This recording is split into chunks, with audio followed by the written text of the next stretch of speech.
Mga kababayan, ngayong araw po ng Miyerkules, October 15 na po, 2025, may banta po ng bagyo ang nasa labas ng ating Philippine Area of Responsibility ang unting-unting lumalapit at papasok ng ating area at posible pong dumaan sa Eastern Visayas papunta po sa North Luzon.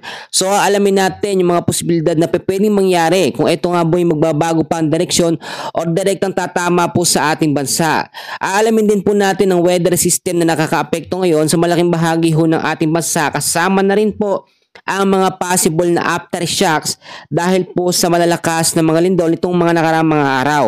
Pero bago ho natin ipagpatuloy yan, baka naman ho pwede nyong i-like yung ating update at pakishare na rin ho sa ating mga kakilala para ho tumaas ang engagement ng ating video at umabot po sa malaking bahagi ng Luzon, Visayas at Mindanao.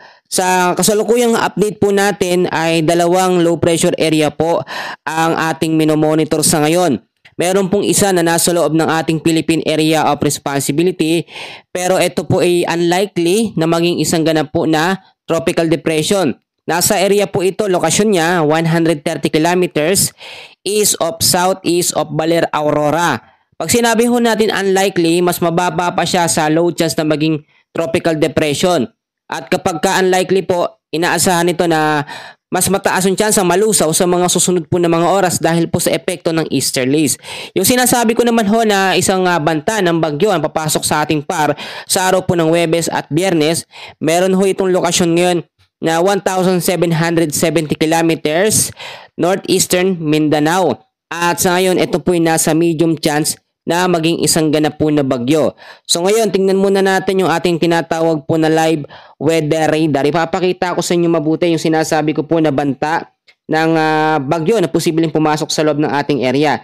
So ito po yung sinasabi natin. Nung nakaraan po, no, ito papalayo na sana yung kanyang direksyon, pa-recurve na. Pero tulad ng aking sinasabi po mga kababayan, makinig ho kayo.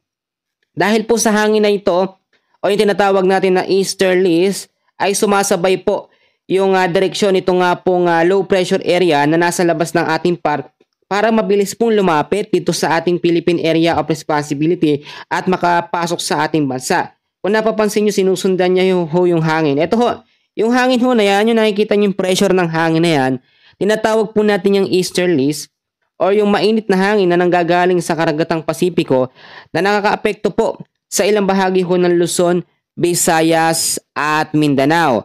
So ngayon, babalikan natin yan. Alamin muna po natin yung weather system po na nakakaapekto ngayon sa malaking bahagi ho ng ating bansa. Sa forecast weather condition natin, eto ho, makinig ho kayo. Please pakiusap po.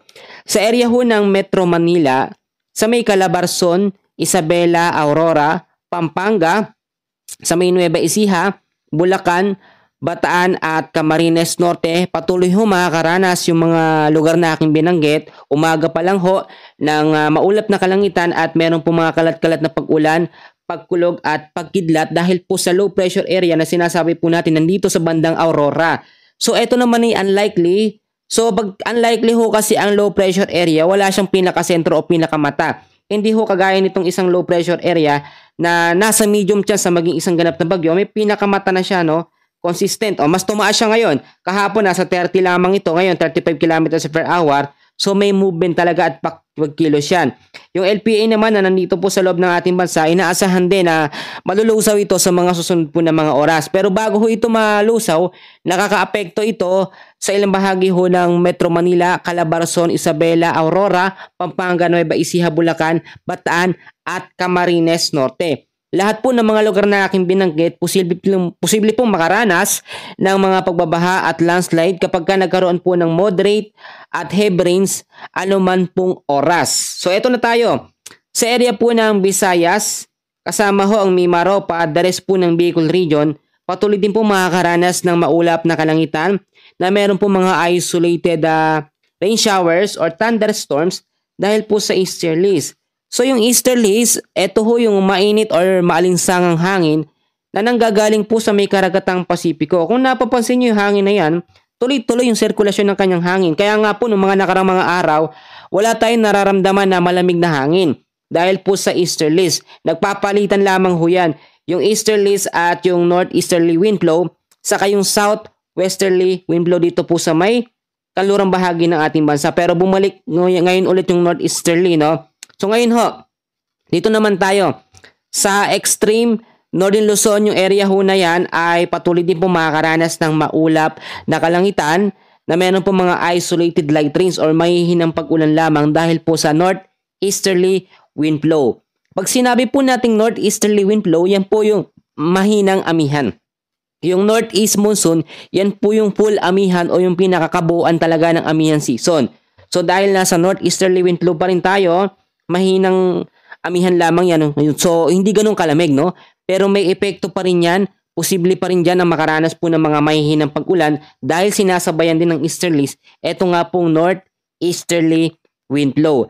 Samantalang sa area naman po ng Mindanao at ilang bahagi po ng Luzon at Visayas, patuloy din po makakaranas ng cloudy skies with isolated rain showers dahil po sa mga localized thunderstorms. Kahapon ho, sa ilang bahagi ho ng Mindanao, nakaranas po ng tinatawag natin na severe thunderstorms. Pag severe thunderstorms po, malabagyo yung epekto sa lakas po ng pag-uulan. Kasi may nagtatanong sa atin noong nakaraan, wala naman daw nakatala na bagyo sa ating update. Pero ang lakas ng pag-uulan bandang hapon ho at sa gabi inaabot pa at minsan 30 minutes hanggang 1 hour yung lakas po ng pag-uulan. Talagang ragasaho yung baha, no, dahil sa biglaang lakas ng pag-uulan. Yun ho ay dahil sa tinatawag natin na thunderstorms. Madalas tuwing hapon, lalo na kapag merong easterlies. Ang easterlies kasi yung maalinsangang hangin na nanggagaling sa karagatang Pasipiko. Yung epekto ho nun, yung init na merong pressure sa easterlies ay nagdudulot po ng malakas na pag-ulan na nagiging localized thunderstorm bandang hapon ho. Kapag sobrang lakas naman ng mga pag-ulan, lalo na dito sa Mindanao, dyan ho kasi yung apektado ng mga localized thunderstorm, umaabot ho siya sa tinatawag po natin na severe thunderstorms na malabagyo ho talaga ang nagiging epekto. So wag ho kayong maguluhan ngayon. No? Klaruhin ko lamang. Wala ho tayong bagyo pa na minomonitor ngayon sa loob ng ating Philippine Area of Responsibility. Pero pagdating po ng araw ng Huwebes at Biyernes, maging alerto po tayo at maging handa. Dahil unti-unti po lumalapit itong banta po ng posibleng magiging bagyo. Nga pala kaibigan, no, kabayan ng kapatid, tatawagin ho itong bagyong Ramil kapag nakapasok na po sa ating Philippine Area of Responsibility sa araw po ng Huwebes at Biyernes. At kung itatanong nyo kung ito yung magiging malakas na bagyo, sa ngayon, ito ay nakikitaan lamang natin na hindi kalakasang bagyo. Kasi kung ito yung magiging malakas na bagyo mga kaibigan, ang category kasi natin dito, pag malakas ho na bagyo o super typhoon, pagka naging low pressure area siya, mabilis ho siyang nag-intensify into high chance o high alert po, no? Red alert po na magiging isang ganap na tropical depression. Tapos kapag ka naging tropical depression, mabilis itong nade-develop into tropical storm category. Sa senaryo naman o sa lagay naman ito nga pong LPA, maintain lamang siya sa 35 kilometers per hour. So yung chance para maging malakas na bagyo ito ay hindi po nakikitaan ng ganong klaseng potential. So may nasilip kayo dito, no? Ito yung dating bagyong Kedan, no? Kikita pa rin sa radar. Pero sobrang layo na ho yan at wala na pong direktang epekto sa anuman pong bahagi ng ating bansa. Mga kaibigan, lagi kong pinapaalala sa inyo na kapag meron tayong banta ng posibleng paparating po na bagyo, maging alerto po tayo. So meron to yung breaking news din, isisingit ko ito, napaka-importante at after nito yung sa update naman natin sa mga aftershocks. Ngayon po no ay suspendido ang klase ho sa ilang lugar ngayong Miyerkules po, October 15, 2025 para ho magbigay ng daan sa health break na ipinapatupad po dahil sa pagtaas ng kaso ng influenza, yung mga flu, may flu outbreak po kasi tayo ngayon. So marami ho mga lugar ngayon ang walang pasok, lalo na sa Metro Manila. Tapos kasama na rin yung ilang bahagi ng Central Luzon sa Region 3 dahil nga po sa banta ng posibleng The Big One, no? Yun nga yung pinaghahandaan ngayon. O yung banta ng mga lindol na posibleng maranasan dahil nga po dun sa tinatawag natin na West Valley Fault, no? Yung mga fault line na yan. So ngayon, narito po yung mga lugar na wala hong pasok ngayong araw po ng Miyerkules. Iisa-isahin ko ho, sana ho, tiyagain yung pakinggan dahil napaka-importante ho nito. Sa Norsagaray, Bulacan, all levels po tayo walang pasok dyan, public at private po. Hanggang October 17 ho, Friday. So province of Bulacan, except lamang po ang Baliwag City, City of Malolos, San Jose del Monte, Bulacan, may Kawayan, preschool to senior high school po, public only. ang wala hong pasok dyan. Dito naman po sa lugar po ng Calabarzon sa Region 4A sa may Tansa, Cavite, all levels po public at private hanggang October 30 po, Thursday, wala hong pasok. So bakit walang pasok? Check ho kasi no, yung mga structure, yung mga building, kung ito nga po ba magiging ready sa banta po ng posibleng mga aftershocks or lindol na mararanasan kapag nangyari na yung sinasabi pong the big one, dyan po sa malaking bahagi ho ng Luzon. And ipanalangin ho natin sa Panginoon na wag ho mangyari yon. Kalat na ho yun, balita na yan, no? Sa lahat po ng mga news, makikita natin yan. So ngayon, naghahanda po ang gobyerno sa posibleng magiging epekto niyan. Sa buong Laguna naman po, all levels po, public at private hanggang October 31, Friday, wala pong pasok. So mahaba ho yung pahinga na yan. At sa buong Rizal naman po, all levels din po, walang pasok, public at private hanggang October 17, Friday. So yung mga lugar naman po dito sa may Central Visayas, sa may Region 4, sa area ho ng Cebu, preschool to senior high school, public only, ang walang pasok hanggang October 18 po, Saturday. So pwede nyo hong isulat o pwede nyo balikan yung sinasabi ko. At sa Mandawi, Cebu naman ho, all levels, public at private, October 17, Friday, wala din pong pasok. Alegria, sa may Cebu, all levels po, public at private until magbigay ng notice kung kailan may pasok o kailan magkakaroon ng pasok, doon po kayo magdedepende. So sa karagdagang impormasyon ho, sa mga lugar po na walang pasok, masyado ho kasing mahaba ito at marami. So makipag-ugnayan po tayo sa ating LGU para po malaman din natin yung mga lugar po na walang pasok. Actually, ito po ay talagang kinakailangan gawin ngayon ng gobyerno natin bilang paghahanda po sa sinasabi nating posibleng mga lindol na mararanasan po sa mga susunod na buwan. Hindi kasi natin mape-predict yung mga lindol po na pwedeng maranasan. So babalikan natin yan. Ngayon ho kasi meron tayong nakakita o nalaman na update na 6 ho na lindol ang sunod-sunod po naranasan, lalo na ho kahapon at ngayong araw po ng Miyerkules, at sa mga susunod po na mga oras ay posibleng makaranas po ng mga tinatawag natin na aftershocks. So meron hong magnitude na 4.0 ang naranasan sa may Bogo City, Cebu, at inaasahan po na posibleng magkaroon ito ng aftershocks. Magnitude 4.0 pa rin po sa may Bogo, Cebu. At gayon din, magnitude 4.0 pa rin sa Davao Oriental ang naranasan ng October 14 ho yan. Magnitude 5.8 din ang naranasan sa Manay, Davao Oriental noong October 14. Alas 10 po ng umaga, at magnitude 5.2 naman ang naranasan sa Manay, Davao Oriental din October 14, 10:30 naman po ng umaga. So halos magsunod-sunod lang yan. Yung pang-anim naman naranasan ho, magnitude 5.2 na lindol sa Manay, Davao Oriental din po October 14, 10:39 naman po ng umaga. So ang sinasabi natin, 6 yan na malalakas na lindol na sunod-sunod, at yung mga aftershocks hindi po natin alam kung kailan posibilidad na pwede pong maranasan. So ngayon dapat ho maging alerto tayo dahil nga po yung mga aftershocks minsan hindi natin alam kung kailan po mararanasan. Minsan naman may mga aftershocks po na may hina ang nararanasan pero mas madalas yung malalakas.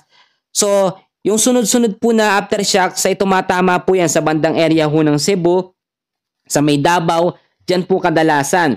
Kaya naman yung mga nakukuha nating update about sa possible na fault line dito po sa may Luzon na makakaranas daw po ng susunod na lindol o malakas o the big one, ngayon pinaghahandaan na po. So wag ho tayong magtaka kung bakit wala pong pasok sa malaking bahagi ho ng ating bansa, dahil po yan sa tinatawag din natin na prepared o paghahanda para ho sa possible na lindol, para i-check yung lugar natin kung magiging safe ba, at saka po dun sa influenza outbreak, flu break, no? Yung mga kumakalat ho na sakit ngayon, lalo na ho sa mga bata. So hindi ho ito pananakot, bagkos ito po ay pagbibigay ng paalala sa atin, sa inyo po, sa ating lahat, para maging handa po sa mga posibilidad po na pwede pong mangyari. So ngayon naman, kabayan, kapatid, babalikan natin ito nga pong low pressure area, dahil nga po ito ay nagbabanta ng pumasok sa loob ng ating Philippine Area of Responsibility pagdating po ng Huwebes at sa Biyernes.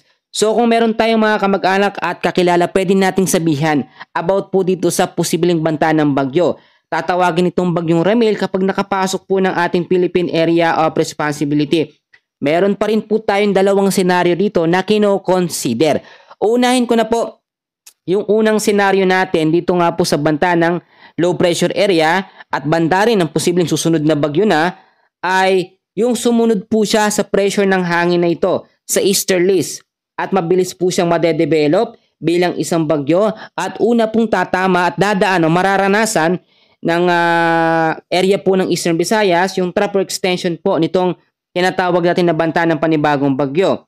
And after po noon, dahil nga po sinusundan niya yung sirkulasyon ng easterlies, posible itong manatili at tumama po ng direkta o maglandfall dito po sa area ng North Luzon, palabas po ng extreme Northern Luzon. So yung mga area na yan, ngayon po ipinaghahanda na.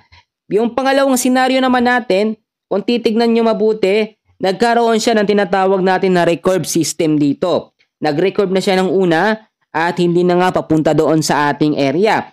Kaya naman kahit pabalik siya ulit ngayon, may chance ulit ito na tumaas or magkaroon din ng recurve line pataas po no at papunta sa bansang Japan. Same scenario na nangyari nung huling bagyong Kedan na nag-record papalayo po sa ating bansa. Pero titignan pa rin natin kasi sa tinatawag po natin na advanced weather forecast, nakikita natin na halos magtutuloy-tuloy siya at susundan niya po yung sirkulasyon ng easterlies papunta ho dito nga po sa Eastern Visayas at sa may North Luzon. Tulad ng aking laging sinasabi mga kaibigan, huwag nating baliwalain yung epekto po ng low pressure area. Yung low pressure area dito po sa may Aurora, ito po ay unlikely lamang pero nakakaapekto. Isipin ho ninyo yun, unlikely o mas mababa pa sa low chance na maging isang ganap na tropical depression, nagpapaulan po ngayon, nagbibigay ng sama ng panahon sa ilang bahagi ho ng Metro Manila, Calabarzon, Isabela, Aurora, Pampanga, Nueva Ecija, Bulacan, Bataan at Camarines Norte. Kapag ka mas na-develop pa or sabihin na natin hindi ho nalusaw itong LPA na yan, ito ho kung makikita nyo, napakahina lang kasi nito. Pero may senaryo pa rin tayo nakikita dito at hindi pa rin natin i-rule out yung mga possibilities na malulusaw talaga ito. Yung guaranteed kasi hindi naman agad-agad, no? Tulad na aking sinasabi, dahil sa pabago-bagong panahon, kahit unlikely ang isang LPA, nade-develop pa rin sa pagiging bagyo. So yung sinasabi ng iba na possible maging dalawang bagyo, so nasa chance yan kahit papaano pa pwedeng mangyari dito. Pero maliit lamang. So kaibigan, yung unang senaryo natin dito sa LPA sa may Aurora ay kapag ka ito ay naging isang ganap po na tropical depression, magkakaroon tayo ngayon ng heavy rainfall warning. Diyan po sa malaking bahagi ho ng Luzon. Yung pangalawang senaryo, mas mataas yung tsansa na susunod po na mga oras or mga araw ay malulusaw din po ito. So ngayon, wag na muna nating intindihin at pangambahan etong LPA na yan dahil yan ay unlikely na maging tropical depression. Etong isa ang nasa medium chance na maging isang ganap po na tropical depression na dapat ngayon po ipinaghahandaan natin. So ngayon mga kaibigan, ito ho yung mga paalala ko kasi meron pa tayong update. So sana ho tapusin nyo yung ating update, yung ating lagay ng panahon sa ngayon. Dahil wala naman tayong bagyo na minomonitor sa loob ng ating bansa. So dapat ba aging kalmado na tayo? Dapat ba matuwa tayo? Hindi ho. Ipapaalala ko sa inyo ang weather system natin. Meron tayong northeasterly wind flow. Diyan po sa extreme northern Luzon, makakaranas ho ng light rains. Pag light rains, mahinang pag-uulan lamang, pero may tsansa pa rin lumakas kapag sinabayan po yan ng easterlies. At yung easterlies naman, dito sa may bandang Eastern Visayas, yung pinakadirektang naaapektuhan po niya. So ang easterlies, tsansa pa rin yan, maulap na kalangitan. Ito namang area ho ng Mindanao, ay thunderstorms ang nakakaranas po ng sama ng panahon dyan. So, yung posibilidad na magkaroon ng severe thunderstorms ay pwede pong mangyari tulad na nangyari kahapon sa ilang bahagi ho ng Mindanao. Sobrang lakas ho ng pag-ulan at malabagyo. Unang-una, lagi ho kayong mag-antabay sa lagay ng ating panahon. Sa aking pong weather update na araw-araw kong ibinabalita sa inyo, talaga hong gumigising ako ng madaling araw at kung mapapansin nyo minsan utal-utal na aking pagsasalita, eto ho kasi ginagawa ko live. Hindi ho ako yung parang nagre-record o gumagawa ng script. Ginagawa ko to live po talaga at ipinapakita ko sa inyo yung weather system na ating ginagamit para nakikita nyo talaga actual yung paggalaw ng ating panahon. Minsan kasi, yung iba sinasabi may malakas na bagyo. Kung titignan nyo naman sa pinaka-live weather radar, wala naman talaga. Nadadali tayo sa ganon.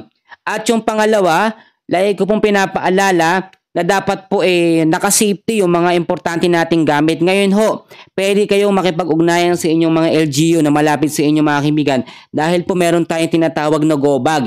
Yun ho gagamitin para sa mga possible na aftershocks, pero dahil na rin pwede rin yung gamitin para sa banta ng mga bagyo.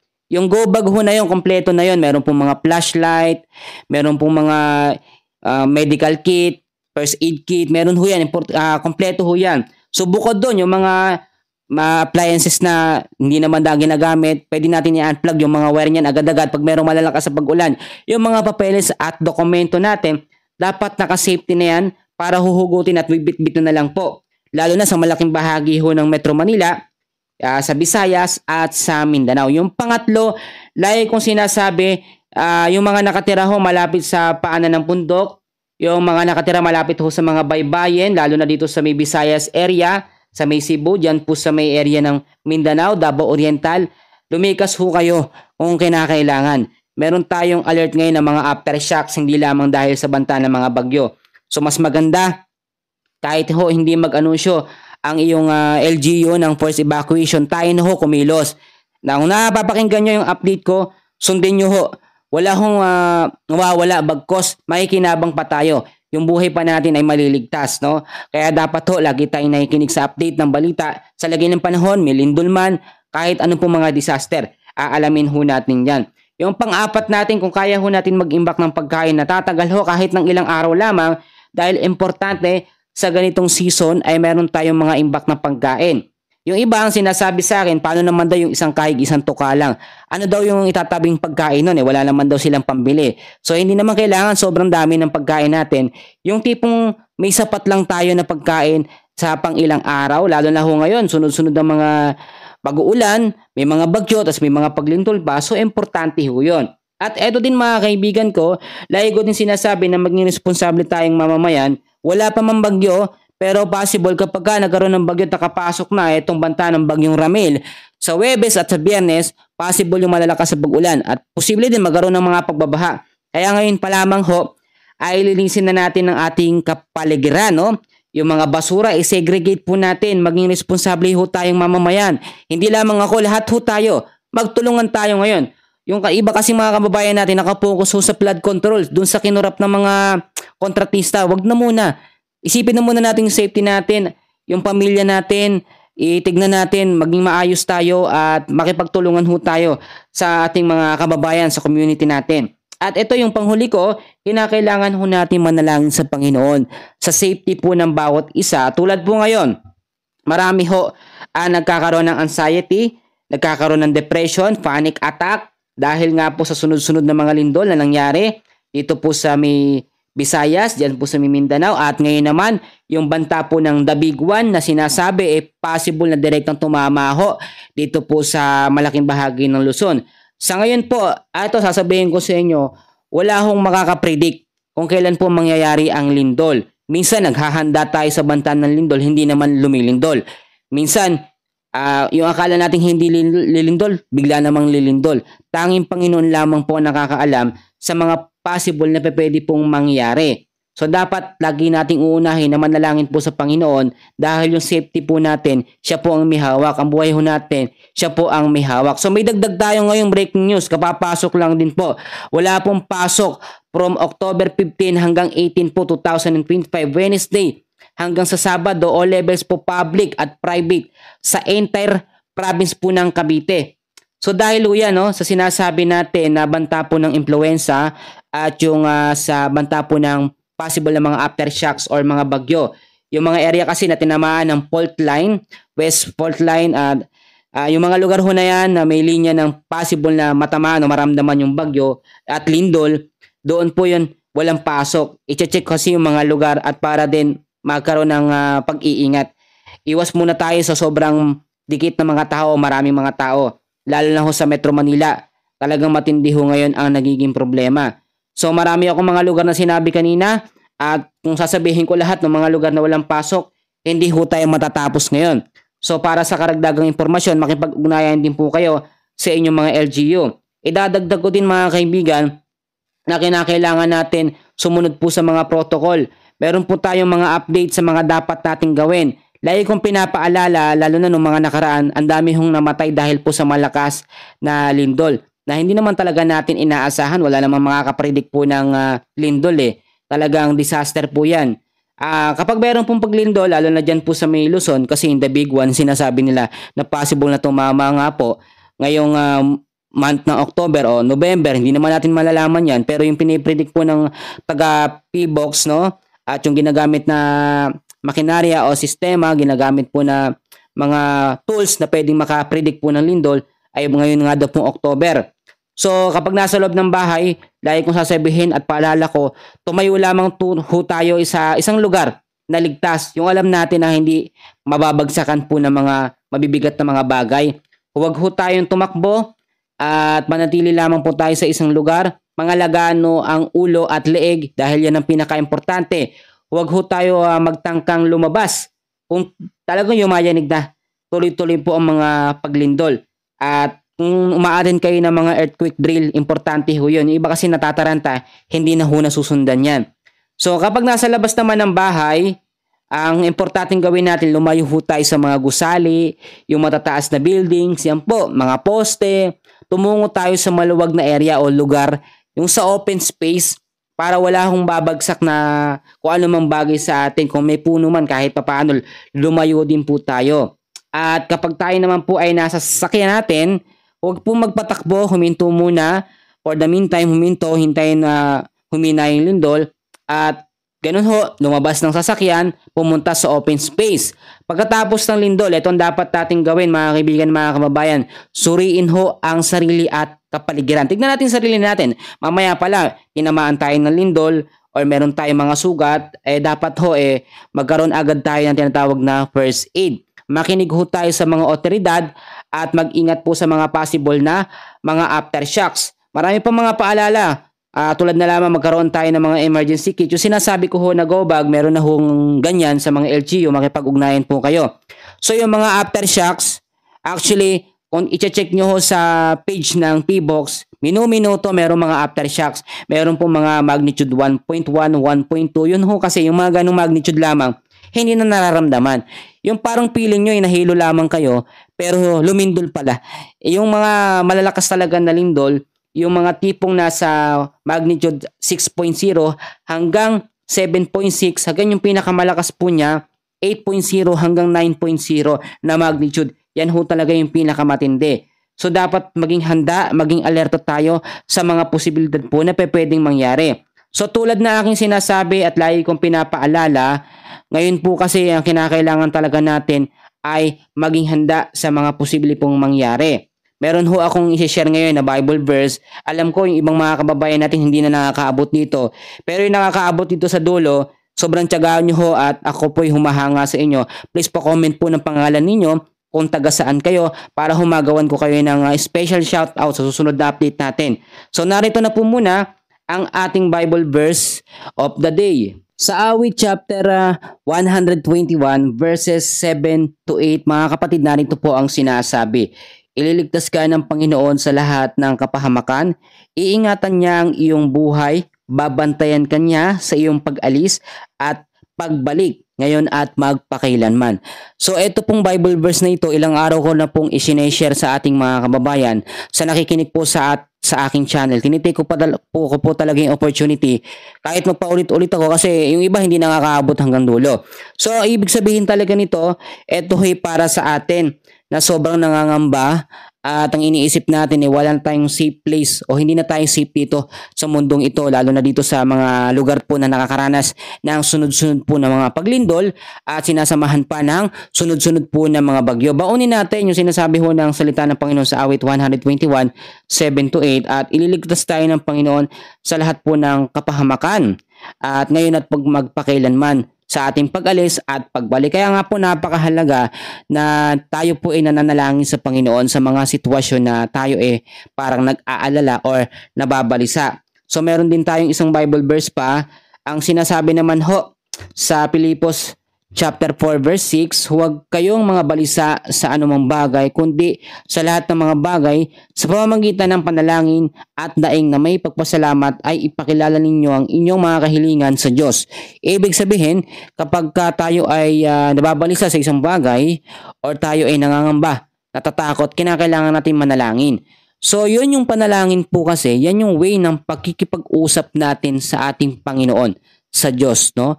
Kapag tayo ay nagbabasa ng Biblia, salita ng Panginoon, kinakausap tayo ng Diyos through His word, no? Or sa kanyang salita sa Bible. Pero kapag tayo naman po ay nananalangin, siya naman po ang kinakausap natin. So ugaliin ho natin, alam ko sa libu-libong nanonood sa update ko sa weather araw-araw, hindi ko alam kung ilan yung nakakaabot dito po sa ating Bible verse. So sana naman ho, no, pwede kayong mag-comment ng first, second, third para ho malalaman ko kung nakakailan ba yung nakakaabot dito. Actually, kahit walang makaabot dito, uugaliin ko talagang mag-share ng salita ng Panginoon, lalo na po sa mga ganitong sitwasyon. Kailangan ho ito baunin ng ating mga kababayan. Marami hong mga nakikinig sa akin na nasa ibang bansa at ako'y lubos na nagpapasalamat sa kanilang suporta. Meron din mga kananayan, mga lolo at lola na nakikinig sa akin araw-araw. Naitay, kamusta po kayo? Pasensya na ho kung hindi ako ganun kagaling magbahagi ng salita ng Panginoon, pero ako'y mangmang na ginagamit niya upang magbahagi po sa inyo. Hindi matalino pero ang galing na nanggagaling sa akin at talino ay galing po sa ating Panginoon. So muli, ito ho yung ating sinasabi ko sa inyo na baunin natin, huwag kayong mga balisa sa anumang bagay, kundi sa lahat ng mga bagay sa pamamagitan ng panalangin at daing na may pagpasalamat ay ipakilala ninyo ang inyong mga kahilingan sa Diyos. So amen po sa pagbabasa sa salita ng ating Panginoon. Yan lamang pong update natin. Sa weather natin nasa unahan, merong bandang gitna about po sa mga lugar na walang pasok, about naman po sa mga possible na aftershocks na nasa bandang gitna, at sa dulo naman po ang ating Word of God. Maraming salamat at God bless po sa inyong lahat.